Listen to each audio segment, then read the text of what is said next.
வங்கக்கடலில் வரும் 27ஆம் தேதி காற்றழுத்த தாழ்வு பகுதி உருவாகும் என வானிலை ஆய்வு மையம் கணித்திருக்கிறது.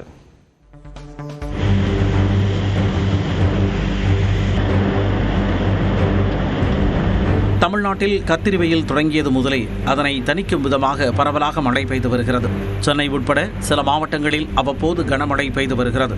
இதற்கிடையே தென்மேற்கு பருவமழை கேரளாவில் இன்னும் 2 நாட்களில் தொடங்குவதற்கு சாதகமான சூழல் இருப்பதாகவும், அதே சமயத்தில் தமிழ்நாட்டில் சில பகுதிகளிலும் பரவுவதற்கு வாய்ப்புள்ளதாகவும் வானிலை ஆய்வு மையம் கூறியுள்ளது. கோவா, தெற்கு கொங்கன் கடலோரப் பகுதி மற்றும் மத்திய கிழக்கு அரபிக்கடல் பகுதியில் உருவான காற்றழுத்த தாழ்வு பகுதி இன்று காற்றழுத்த தாழ்வு மண்டலமாக வலுவடைய வாய்ப்பு இருப்பதாக வானிலை ஆய்வு மையம் தெரிவித்துள்ளது.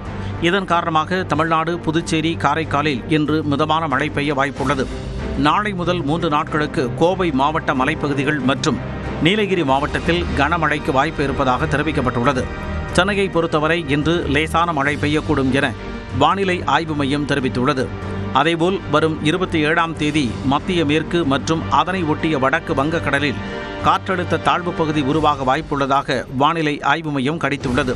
இந்நிலையில் கோவை மாவட்டம் வால்பாறை, நீலகிரி மாவட்டம் கூடலூர், கன்னியாகுமரி ஆகிய இடங்களில் இன்று முதல் 10 நாட்களுக்கு கனமழை பெய்யக்கூடும் என தனியார் வானிலை ஆய்வாளர் பிரதீப் ஜான் கணித்துள்ளார்.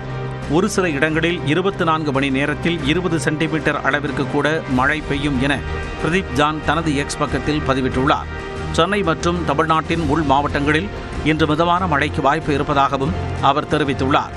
கேரளாவின் இடுக்கி, வயநாடு, கர்நாடகாவின் குடகு, தமிழ்நாட்டின் கூடலூர், நீலகிரி, வால்பாறை உள்ளிட்ட பகுதிகளில் கனமழைக்கு வாய்ப்பு இருப்பதால் சுற்றுலா செல்பவர்கள் கவனமாக இருக்க வேண்டும் என பிரதீப் ஜான் கேட்டுக்கொண்டுள்ளார்.